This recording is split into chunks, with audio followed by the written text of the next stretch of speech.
Overtake করলো, আবার overtake করছে দেখুন।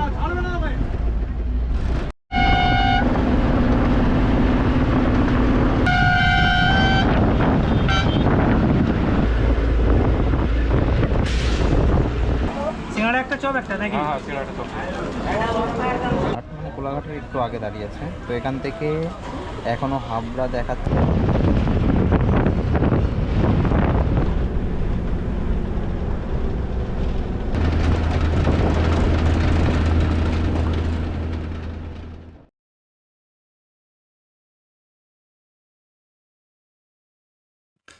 ভ্রমণের নেশা আমাকে সব সময় তাড়া করে বেড়ায়। মাসে অন্তত একবার ঘুরতে না গেলে মাথা ঠিক থাকে না, কিন্তু পকেট সব সময় পারমিট করে না। তবুও ঘুরতে না গেলেও মনও ভালো থাকে না। যখন পকেটে টান থাকে তখন খুব কাছাকাছি 1 থেকে 2 দিনের জন্য ঘুরতে যাই। সেরকমই কিছুদিন আগেই ঘুরতে গিয়েছিলাম দীঘায়। যদিও দীঘায় অনেকবার যাওয়া আছে, তবুও একদিনের জন্য দীঘায় গিয়েছিলাম। যাওয়ার সময় গিয়েছিলাম জলপথ ও ট্রেনে করে, অন্য এক পথে, যার ভিডিও আগেই পাবলিশ করেছি। ওপরের আই বাটনে ও নিচের ডেসক্রিপশানে সেই ভিডিওর লিঙ্ক পেয়ে যাবেন। ফেরার সময় ঠিক করলাম ফিরবো এবার বাসে করে। দীঘা থেকে 2 টাইপের সরকারি বাস ছাড়ে, একটা সিটিসি, অন্যটা এসবিএসটিসি। আমি যেহেতু নিউ দীঘায় ছিলাম তাই এসবিএসটিসিটাই সুবিধা। নমস্কার বন্ধুরা, দীঘা ভ্রমণ শেষ করে আমি এখন যাব বাড়িতে। তো আমি এখন দাঁড়িয়ে রয়েছি দীঘার এসবিএসটিসি বাস স্ট্যান্ড, সেই বাস স্ট্যান্ডে। তো এই দেখুন বাস দাঁড়িয়ে রয়েছে দীঘা হাবড়া এসবিএসটিসি। তো এই বাসটার টাইম হচ্ছে আপনার সকাল 10টার সময় ছাড়বে এই দীঘা স্ট্যান্ড থেকে। তো চলুন এই বাসে করে আমি বাড়ি ফিরবো, সেই জার্নিটা আপনাদের সাথে শেয়ার করব। এই বাসের নাম্বার 1953, দেখুন এই হলো দীঘার bus stand, SBSTC bus stand. তো এখান থেকে সমস্ত বাস ছাড়ে। তো আপনারা যদি বাসে সরকারি বাস স্ট্যান্ডে যেতে চান তো এখান থেকে উঠতে পারেন। আর এদিকে হচ্ছে এনকোয়ারি কাউন্টার।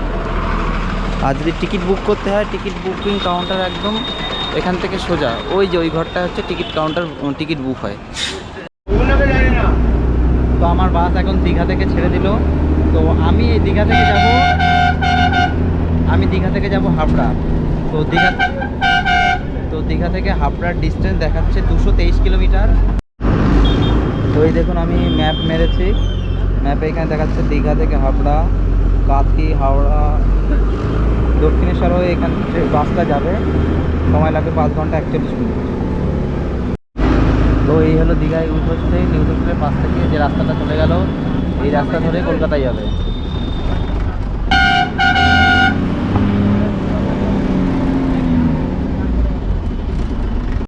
নিউ দীঘা থেকে হাবড়া সারাদিনে 2টো বাস ছাড়ে। প্রথমটা সকাল 10টায় আর দ্বিতীয়টা দুপুর 1টা 30 মিনিটে। ভাড়া নেয় 179 টাকা। দীঘা থেকে হাবড়া সময় লাগে কম বেশি 7 ঘন্টা মতো। সকাল 10টার বাস ধরে রওনা দিলাম হাবড়ার উদ্দেশ্যে।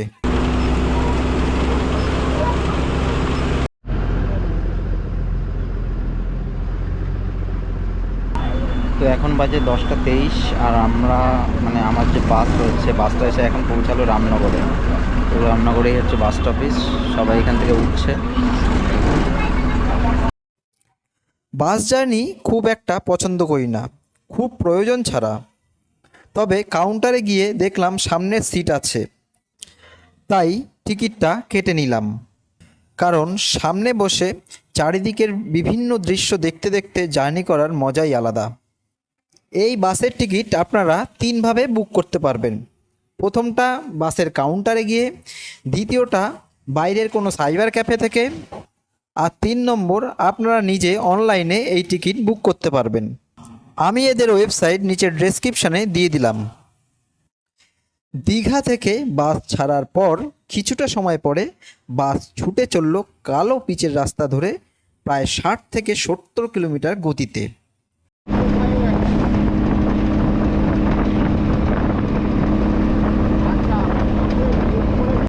কখনো দুধারে চাষের ক্ষেত ও মাঝখান থেকে রাস্তা ধরে ছুটে চলল, আবার কখনো দুধারে সারি সারি গাছ, তার মাঝখান থেকে ছুটে চলল বাস।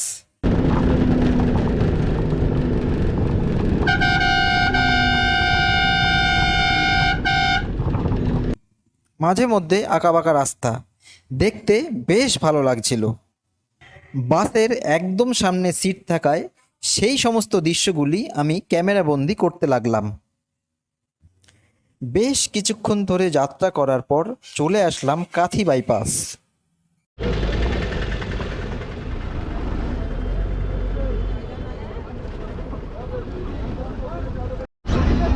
তো আমরা এখন এসে পৌঁছালাম কাথি বাইপাস।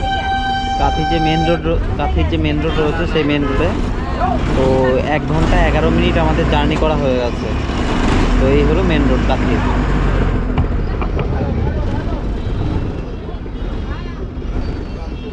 কাঁথি আসার পর একটু শহরের মধ্যে প্রবেশ করলাম।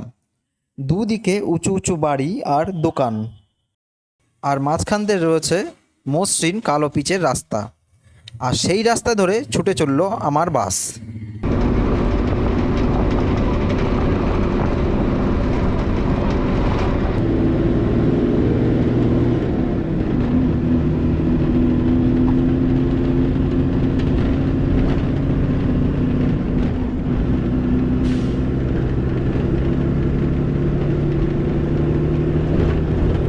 যেতে যেতে রাস্তায় লাগানো বোর্ডগুলি দেখতে লাগলাম, কলকাতা কত দূর এবং কত কিলোমিটার। তো এই যে দেখা যাচ্ছে দেখুন হাওড়া দীঘা যে ট্রেন লাইন, ওই ট্রেন লাইনটার ভিতরে দেখা যাচ্ছে এই রুট থেকে দীঘার ট্রেনটা যায়।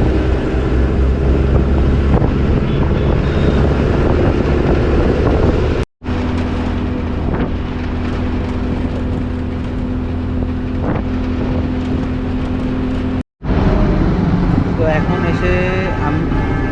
এসে আমি পৌঁছালাম এরিয়া। তো এখান থেকে এখনও আমার 164 কিলোমিটার জার্নি করতে হবে, আর এখন বাজে 11টা 43। তো চলুন, এখনও বাসটা একবারও কিন্তু হল্ট করেনি, কোথায় গিয়ে দাঁড়ায় দেখছি, তারপরে আপনাদেরকে বলে দিচ্ছি।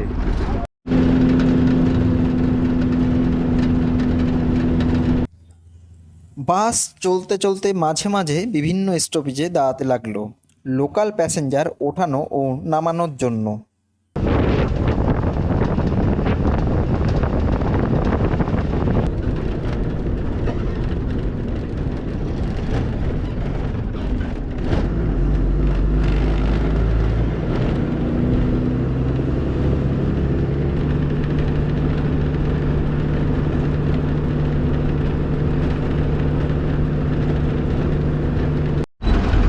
তো এখন আমার বাস এসে দাঁড়ালো চণ্ডীপুর বাজার। তো চণ্ডীপুর বাজার থেকে এখনও হাবড়া হচ্ছে 149 কিলোমিটার।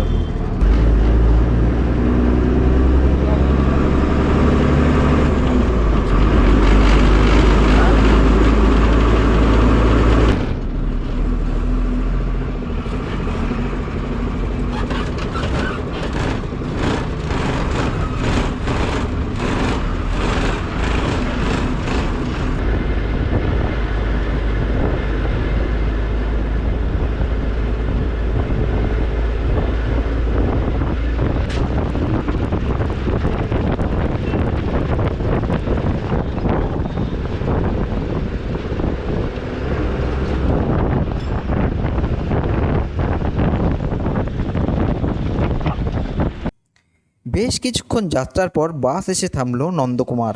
তো আমার বাস এসে এখন দাঁড়ানো নন্দকুমারে। এখন এরপরে বাস আবার ছাড়বে, তো কোলাঘাটে গিয়ে বোধহয় স্টপেজ দেবে যা শুনলাম। তাহলে চলুন আবার জায়গা থেকে নন্দকুমার থেকে স্টার্টিং করা যাক যাত্রা।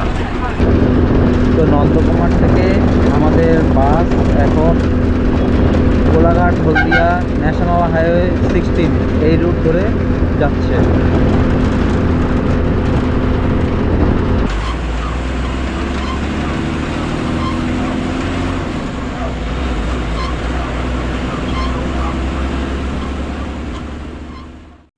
নন্দকুমার ছাড়ার পর বাস চলতে থাকলো কোলাঘাটের দিকে।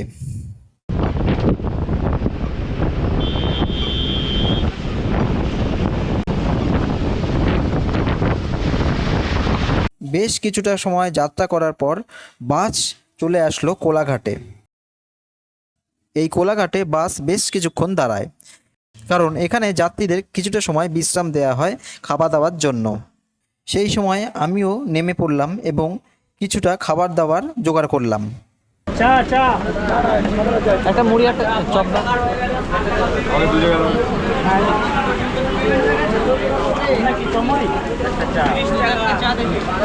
সিঙ্গাড়া একটা চপ একটা নাকি?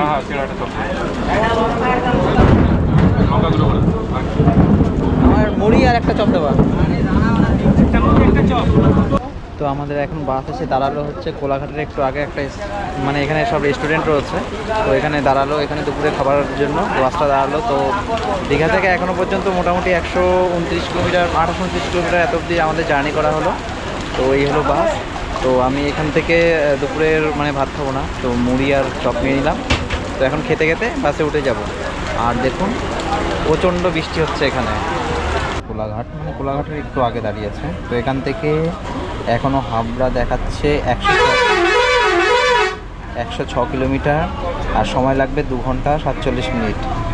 এরই মধ্যে আমার বাস হাবড়ার আরেকটি বাস সিটিসি বাসকে দেখতে পেল। ব্যাস শুরু হয়ে গেল দুই বাসের রেষারেষি। কখনোই এসবিএসটিসি বাস সিটিসি বাসকে ওভারটেক করছে, আবার কখনো সিটিসি এসবিএসটিসিকে ওভারটেক করছে। তো আমাদের বাস সিটিসির যে বাসটা ছিল তাকে ওভারটেক করে দাঁড়িয়ে পড়লো। তো এখন দেখি আবার কেমন রেসিং হয়। চলুন।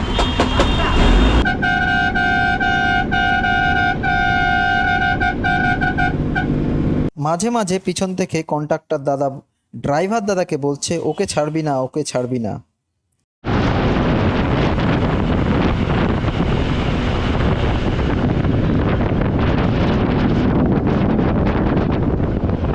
দুই বাসের যখন রেষারেষি চলছিল তখন বাসের স্পিড ছিল ঘন্টায় 80 থেকে 85 কিলোমিটার বেগ। তো আমাদের বাসটা ওভারটেক করলো, আবার ওভারটেক করছে দেখুন।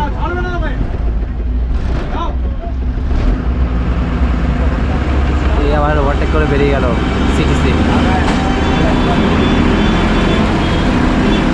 আমিও জার্নিটা বেশ এনজয় করছিলাম।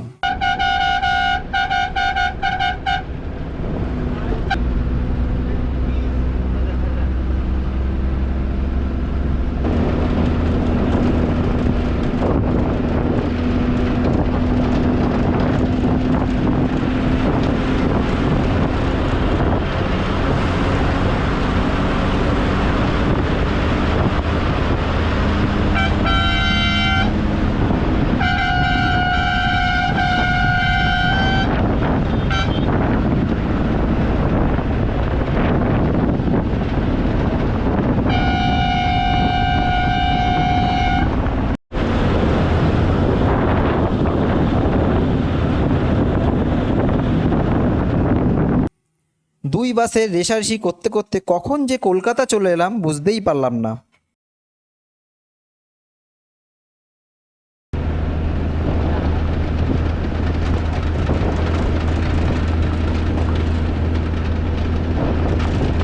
দেখলাম বালি ছেড়ে বাস দক্ষিণেশ্বরের ব্রিজ ধরেছে।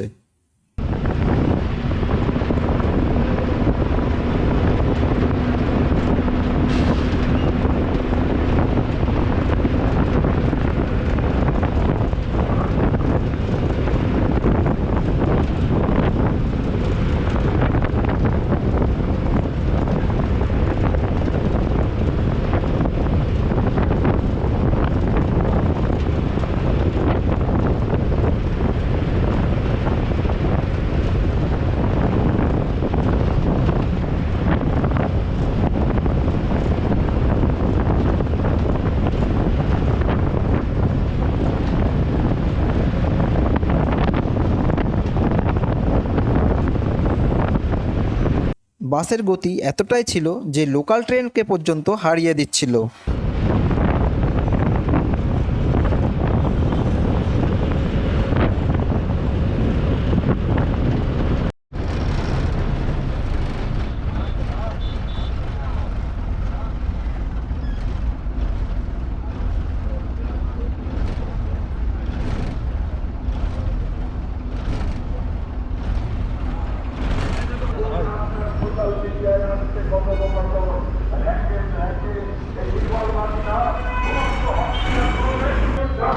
তো সকাল 10টার বাসে আমি উঠেছিলাম দীঘা থেকে, এখন এসে পৌঁছালাম বারাসাত।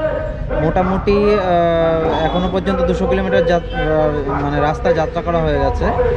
আর যে গাড়ির রেস হচ্ছিল দুটো বাসের মধ্যে, তো যাই হোক এবার বলে দিই কে জিতলো। তো এসবিএসটিসি মানে আমি যে বাসটা সেই বাসটা হেরে গেল, আর সিটিসি বাস জিতে গেছে, এইমাত্র বেরিয়ে গেল।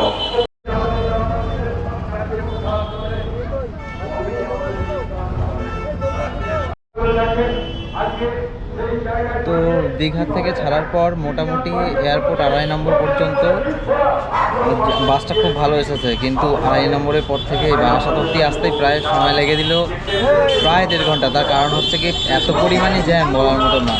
তো যাই হোক এখন বারাসাত এসে পৌঁছালাম। বারাসাত থেকে এখন যাব হাওড়া।